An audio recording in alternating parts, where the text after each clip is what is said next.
早晨，今日繼續咧係揾啲大師傅嚟煮嘢俾我哋食嘅。嚟到你嘅呢間酒店咧，好一般嘅咋，喜來登啫嘛。我第一次入嚟嘅咋。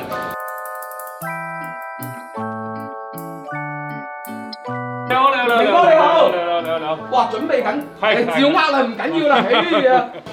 而呢位師傅當然係喜來登呢邊嘅行政總廚啦。呢個 title 已經夠勁啦，嗬！唔好意思，再加個 title 俾佢啊。佢係廣州市5星級酒店總廚交流協會嘅會長。哇！我今日一定係要同你搞啲新意思。搞啲好嘢嚟食下。梗係啦，好啦，好期待啦！有啲咩食啊？今日鮮蝦白貝煮冬瓜。哇，真係好簡單嘅啫喎！係啊，我樓下街市都有喎，超市又有喎。隨便有，但係咧做呢個菜咧就既平凡，但係又突出咗我哋廣州對美食嘅嗰種特性。嗰種原汁原味啊！梗係啦，嗰種鮮味啊，一定係咁嘅。我點解今日選擇冬瓜咧？冬瓜咧係我哋夏天最好嘅食材。去暑啊！啊，清熱去屎。護腎啊利尿嘅噃，佢同時仲有一個美容嘅作用嘅喎。咁好㗎？係啊，真係㗎，佢查實佢嘅 pH 值好高嘅。平凡嘅嘢能夠做到好鮮又好完美，呢個就需要製作嘅過程嘅程序。明晒啊！有啲細節位可能係我哋喺屋企煮飯留意唔到嘅。冇錯。等阿明哥，等阿師傅話俾大家聽啦。水滾啦，咁咧我哋咧就先將呢個白貝嗱。小心啊！一定要安全。咁放落去。如果喺家庭，如果唔需要蒸咧，我哋咧就輕輕用啲水拖佢。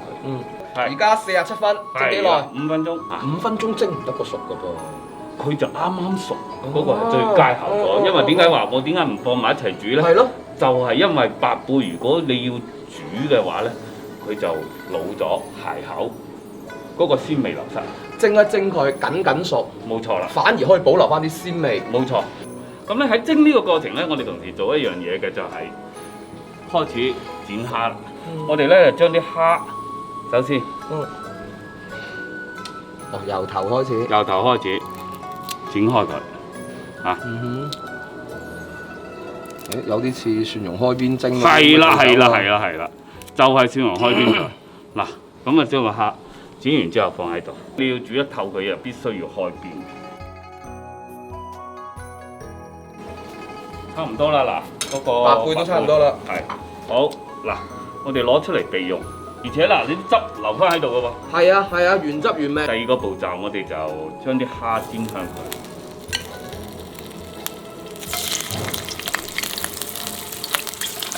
佢自動㗎啦，一受熱佢就自動分離出嚟。因為咧，如果有啲蝦咧，有啲蝦膏咧，佢仲香。係。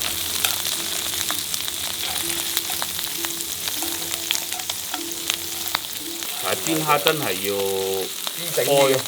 開咗佢先至煎得透。哦，呢個又係一個好重要嘅位啦。冇錯。而且咧，佢會個蝦味會出得透啲。明晒。嗱，我哋煎到咁上下咧，呢兩隻蝦咧都紅色熟啦。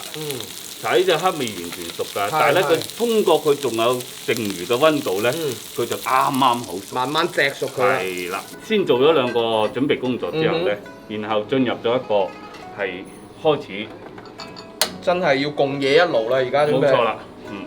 冬瓜咧，我喺呢度咧就講下咧，就如果咧做呢個菜咧，最好咧就唔好咁大件，唔好咁厚，切薄翻少少。嗱，切薄翻少少。咁咧佢就好易入味，同埋好易熟，加啲滾水嚇喺屋企。我相信你哋成日都喺屋企可能煮慣啲魚頭湯啊，甚至係咩查實佢嘅原理一樣。喺高溫度嘅情況下，先至可以逼出鮮蝦嘅本身嘅味道。唔係以為即刻落冬瓜噃，我哋就先熬佢，煮一陣先，佢一定要猛火。猛火滾起佢嘅，滾起佢。呢個卡士攞能爭啲，屋企嘅説話呢個就調到盡啦。冇錯啦，俾到最大啦。係啊，5分鐘左右咧，我哋就開始要落少少薑片，跟住靈魂啦，一路講係呢個喎，你係。冇錯。白胡椒粒，我哋基本上咧就喺15到20分鐘水滾嘅情況下，咁啊將個蝦嘅鮮味逼出嚟。喺屋企都要咁樣一路咁睇住佢，大火滾住佢，滾啊！大火滾，一定要大火滾。大火滾，隔住個口罩聞到啊嗱，真係。第二個步驟咧，我亦都有啲技巧同大家交代下。點咧？首先咧，個蝦咧就滾到個湯起金嗰個黃色濃啊，有少少黃色嘅時候咧，開始咧我哋咧就要落冬瓜啦。而家個色水有啲似嗰啲潮汕砂鍋粥入邊嗰啲。冇錯啦，就係砂鍋粥嘅技巧亦都係咁嘅。咁啊，查實咧做咧就唔算複雜，但係咧要有耐性。就係冬瓜咧就唔係靠真正去煮出嚟，佢靠焗，同埋佢依家喺度已經係吸緊嗰個鮮味。煲幾耐啊？明哥冬瓜要7至8分鐘到啦，但係咧就唔好話等佢滾咗之後收細少少火㗎。滾起之後轉細火。開飯，真係餓，唔餓都聞到餓啊！呢煲嘢，我嚟啦！我嚟，唔該明哥。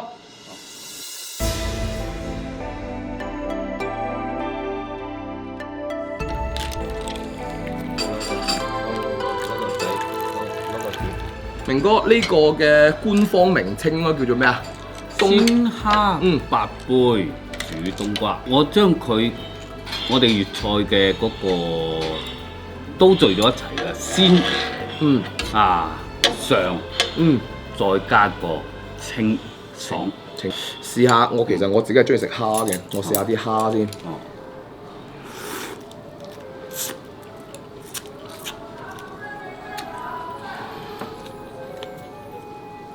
嗱，講咗嗰句，冇咩咁大不了啫，蝦啫嘛，就係煎咗佢，肉質所有嘅味道多少有啲保持喺入邊嘅，佢唔係走晒出嚟嘅。滾完湯嗰啲蝦就好淡口，唔係嘅，好食。冇錯。咁我哋嘅實際上，我頭先講過，我哋喺製作過程嗰個白胡椒起嘅作用好緊要，好香好過癮，而且帶到佢嗰個鮮嘅海鮮味，所以白胡椒同海鮮係好夾㗎。滑溜，一入口就知㗎啦。白貝稍為煮老身少少咧，橡膠、擦子膠一樣。冇錯。但係呢個滑嘅，爽口嘅。好啦，再嚟啦，呢個配角中嘅配角，但係咧，我覺得呢個都有啲食頭嘅冬瓜，晶瑩剔透啊，做得。嗱，個冬瓜其實個時間好短，但係咧佢啱啱好吸咗佢，佢又唔能夠太大火㗎喎。所以我哋講製咗呢個菜，其實就好簡單，但係咧要理清嗰個烹飪呢個過程嘅先後次序。咬入去之後，冬瓜嗰種嘅清甜味道，冇錯，依然保持得好靚。呢個可能真係我目前為止食過最好食嘅一款冬瓜啦。佢嗰個冬瓜嘅性係甘味嚟嘅，寒甘味嚟嘅，所以嚟講真係冬瓜係好好嘅一個食材。仲有一個咧，佢對高血壓、高血脂亦都有降解作用。但係我第3碗啦，好舒服。嗱，呢種其實係滾湯咧，你講起身嘅菜呢啲叫做唔係燉湯啦。但係咧嗱，所有嘅鮮味、所有嘅靚仔嘅味道都儲備喺呢啲湯水當中。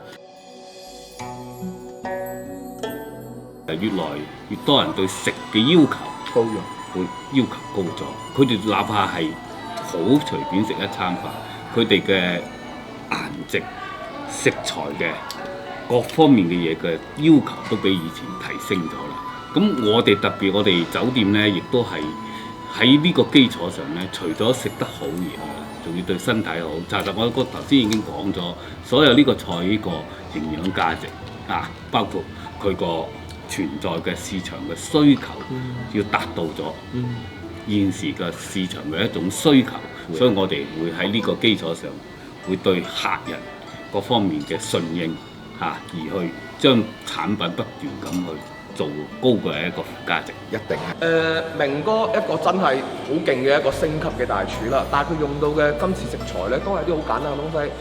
不過我最欣賞佢嘅係一樣嘢，就係每一樣相對簡單常見嘅食材，佢都可以有啲精緻嘅處理。白貝蒸熟佢先，蒸到緊熟；啲蝦煎佢先，煎香佢；冬瓜落嘅時間等等，令到呢啲好常見嘅嘢食出咗一種不常見嘅味道。呢個我係實在太中意佢一個原因啦。